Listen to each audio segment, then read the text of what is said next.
আদম সফিউল্লাহকে আল্লাহ বন্ধুত্ব দান করেছিলেন। আদম সফিউল্লাহকে যখন আল্লাহ বানাইলেন, যখন একাকিত্ব অনুভব করলেন, মা হাওয়াকে বন্ধু বানাইয়া, সঙ্গী বানাইয়া পৃথিবীতে মানব জাতি সৃষ্টি করার একটা রহস্য পাশ করলেন। এটা আপনি আমি সবাই জানি।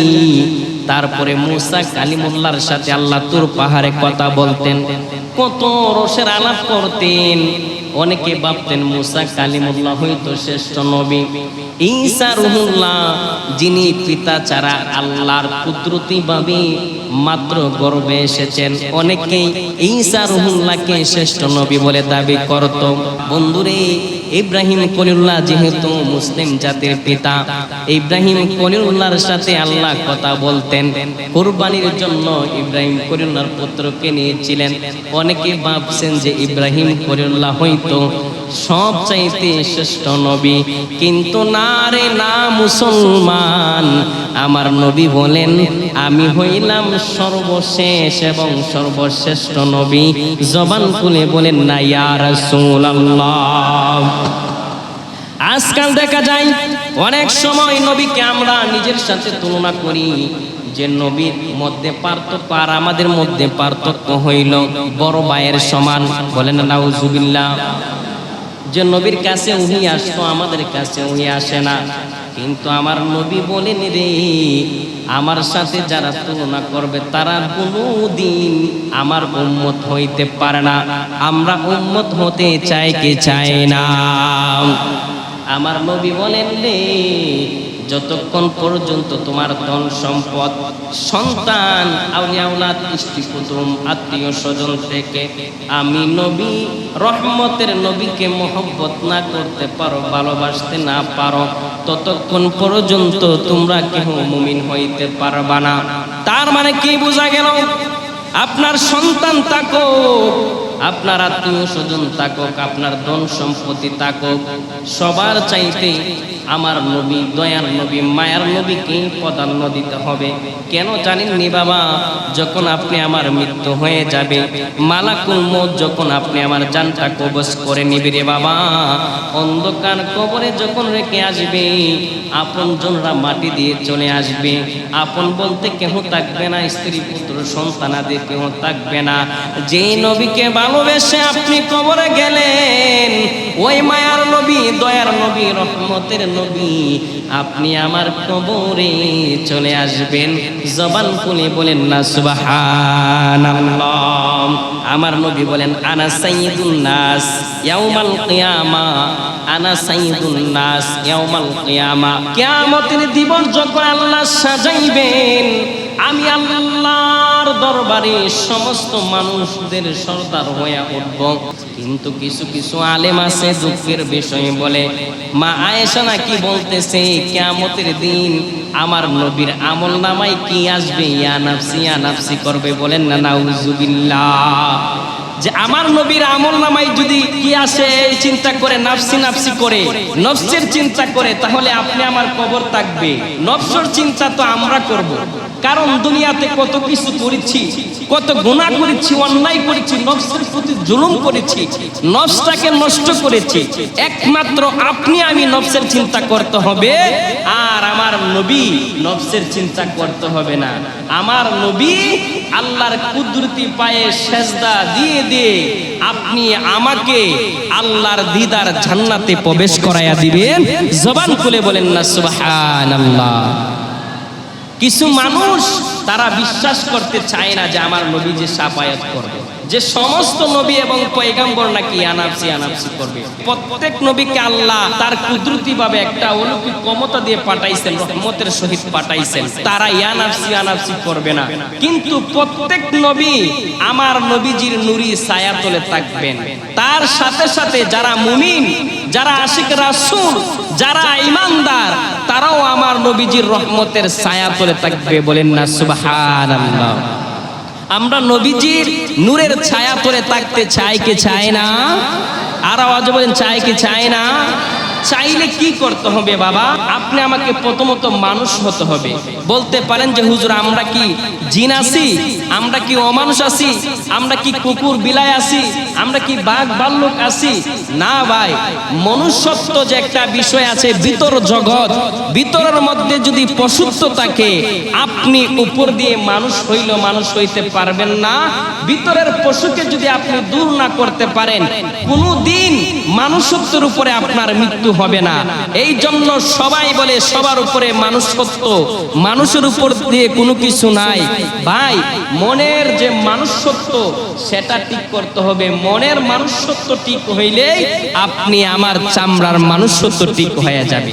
মানুষ হয়ে মরতে চায় কি চায় না? বন্ধুরে আমার, দিল্লি শাহে জামে মসজিদের একজন ইমাম ছিল, শাহ ওলিউল্লাহ মুহাদ্দিস দেহলভী রহমতুল্লাহ আলাইহি। উনি ছিলেন হাদিসের বিশারদ। ওনাকে এক যুবক কেন মানুষত্বের উপরে মৃত্যুবরণ করবেন? যদিও এটা রবিউল আওয়ালের মাস। রবিউল আওয়াল মাস কি শিক্ষা দেয়? যখন আরবের মরুভূমিতে আমার রাসূল আসলেন, পৃথিবীর সবচাইতে নিকৃষ্ট মানুষ ছিল এই আরবের মানুষরা। এখনো কিন্তু আছে, এখনো তারা ভালো হয়ে যায় নাই। কিন্তু আমরা গজল গাই নবীর জন্য যে ও মদিনার মাটিরে তুই যে বড় কাটিরে আমার নবীর কারণে। কথা কোন ঠিক কিনা? কিন্তু তারা এখনো তাদের স্বভাব পরিবর্তন করতে পারে নাই। মক্কার মানুষরা এখনো খারাপ। আপনারা যদি না জানেন, যারা প্রবাসী আছে সৌদি আরবে তাদেরকে জিজ্ঞাসা করেন। তো আইয়ামে জাহিলিয়ার মধ্যে আমার নবী এসেছিল, পৃথিবীর সবচাইতে নিকৃষ্ট জায়গা, নিকৃষ্ট স্থানের মধ্যে এসেছিল। বর্তমানে ওলি আউলিয়ারা দেখবেন এমন বেকায়দা জায়গার মধ্যে বসবাস করে, এমন নিকৃষ্ট জায়গার মধ্যে স্থান নিয়েছে যেখানের মধ্যে দিনের কোনো আলো ছিল না। তো পৃথিবীর সবচাইতে নিকৃষ্ট জায়গার মধ্যে রহমাত আলীর এসেছেন রহমত বিলাইতে, মানুষ বানাইতে, জাহিলদেরকে মানুষ বানাইতে। তখন কি তারা মানুষ ছিল না? তারা এমন মানুষ ছিল নিজের সন্তানকে নিজে জীবন্ত কবর দিতেন। তো নিজের সন্তানকে যারা জীবন্ত কবর দেয় তারা কি কোনোদিন মানুষ হিসেবে গৃহীত হবে? তারা বিভিন্ন পাপ কর্মের মধ্যে লিপ্ত ছিল, ডুবন্ত ছিল। আমার নবী আয়েশা আস্তে আস্তে দিনের পথে আইনা কিছু মক্কা নগরীকে, মদিনা নগরীকে ঠিক করেছেন। তো আপনি আমি এই রবিউল আওয়ালে কি শিখবো? যে আমার নবী কেন এসেছিলেন, নবী এবং পয়গম্বররা কেন এসেছিলেন, গাউস কুতুবরা কেন এসেছিলেন, ওলি পয়গম্বররা কেন এসেছিলেন? আপনি আমাকে মানুষ বানানোর জন্য। এখন তো দেহ আছে মানুষের, কিন্তু স্বভাব জানোয়ারের, মানুষত্ব জানোয়ারের। শাহ ওলিউল্লাহ মুহাদ্দিস দেহলভী রহমতুল্লাহ আলাইহি প্রত্যেক দিন একটা রুমাল যদি থাকতো আমি দেখাইতাম, উনি কি করতেন? একটা রুমাল দিয়ে ওনার মাথাটাকে, মুখটাকে, মুখমণ্ডলীকে ঢেকে উনি কি করতেন? নামাজ আদায় করতেন। এক যুবক ওনাকে জিজ্ঞাসা করলো, হুজুর আপনাকে একটা কথা বলতে চাই। যে কি কথা? আপনি প্রত্যেক দিন আপনার মাথাটাকে ঢেকে, মুখটাকে ঢেকে কেন নামাজ আদায় করেন? এত বড় মসজিদের একজন খতিব ইমাম, দিল্লি শাহে জামে মসজিদের ইমাম শাহ ওলিউল্লাহ মুহাদ্দিস দেহলভী রহমতুল্লাহকে প্রশ্ন করতেছেন এক যুবকে। উনি বলতেছেন, বাবা এই জুমার দিনে তুমি আমাকে প্রশ্ন করেছো, এই জুমার দিনে আমি তোমাকে প্রশ্নের উত্তর দিতে পারবো না, তুমি আগামী জুমায় এই প্রশ্নের উত্তর নিবে। আর আমরা এখন মনে করি কি হুজুরকে একটা প্রশ্ন করছি সাথে সাথে নিয়ে নিতাম, কারণ হুজুরদের তো ভিজিট লাগে না, ফতোয়া জানতে তো ভিজিট লাগে না, মাগনা। ডাক্তারের কাছে একটু পরামর্শ নিতে চান 800 টাকা ভিজিট, 1000 টাকা ভিজিট। কথা কোন ঠিক কিনা? হুজুর তো মাগনা রাইকা দিছেন, মাগনার যেভাবে রাখছেন, হুজুরের কাছে ফতোয়া নিতে কোনো টাকা লাগে না। হুজুর ফতোয়া এখানে দিতে হবে, আপনাকে রাখছি কিসের জন্য রাখছি? এখানেই ফতোয়া দিতে হবে। হোক দোকান, হোক পাট, হোক রাস্তাঘাট, ফতোয়া জানতে হলে উত্তম মাধ্যম হলো চুপি ছাড়ে হুজুরের রুমে আসা, হুজুরের গৃহে আসা। এটা সব সময় মাথায় রাখবেন। দিল্লি শাহে জামে মসজিদের ইমাম কেন কথাগুলো বলতেছি? আমরা আগে মানুষ হতে হবে। যেহেতু আমার নবী আপনি আমাকে মানুষ বানানোর জন্য এসেছেন। আগামী সপ্তাহ যখন আসলেন, যুবক ওনার কাছে আসলেন যে হুজুর আমার প্রশ্নের উত্তর। তখন বলতেছে, তুমি আমার মেহরাবের মধ্যে আসো। মেহরাবের মধ্যে যখন আনলেন, আয়না যখন ওনার রুমালটা যুবকের মাথার মধ্যে দিলেন, মাথার মধ্যে নেওয়ার পরে বলতেছে যে তুমি মুসল্লিদের দিকে তাকাও, মসজিদের দিকে তাকাও, মুসল্লিদের দিকে তাকাও, যারা এসেছে তাদের দিকে তাকাও। আল্লাহর কসম, উনি বলতেছে ওয়াল্লাহি তাল্লাহি, আল্লাহর কসম, যখন আমি যুবককে রুমালটা দিলাম, যখন আমি বললাম মুসল্লিদের দিকে তাকাও, তখন ওই যুবকটা তাকানোর সাথে সাথে বেহুশ হয়ে মেহরাবের মধ্যে পড়ে গেল। বলেন না আল্লাহু আকবার। কেন পড়লো?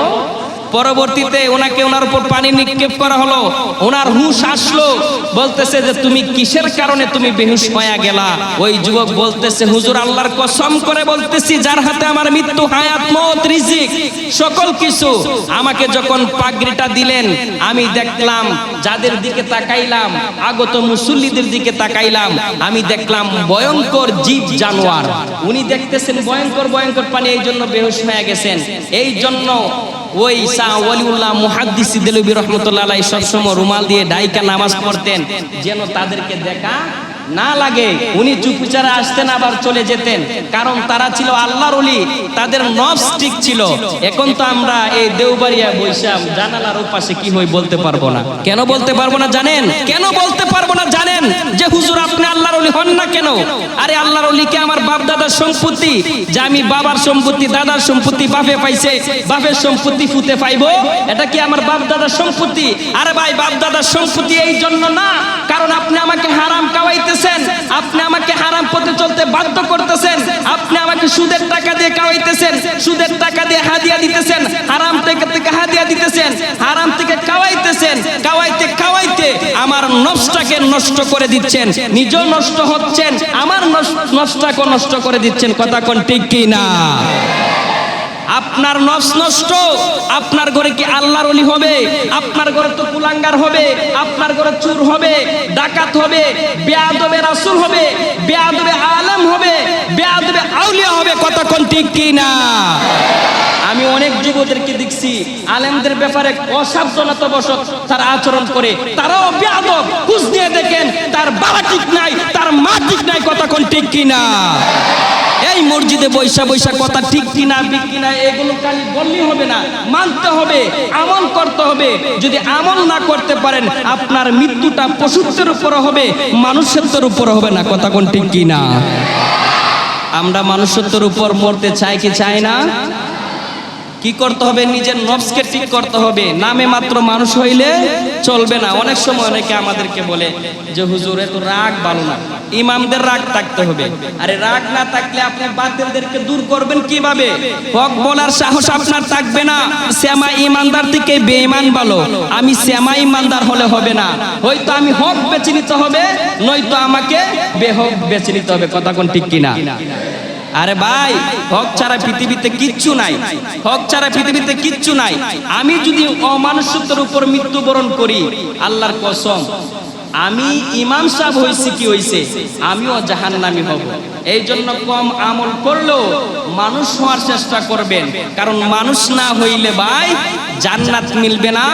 মানুষ আমাদেরকে বানানোর জন্য আল্লাহর হাবিব রহমাতাল লিল আলামিন এসেছেন, আমরা যেন মানুষ হয়ে ওনাকে মহব্বত করতে পারি, ওনার সুন্নাহ অনুযায়ী চলতে পারি, ওলি গাউস কুতুবের তরিকায় চলতে পারি, আহলে বায়াতের পথে চলতে পারি।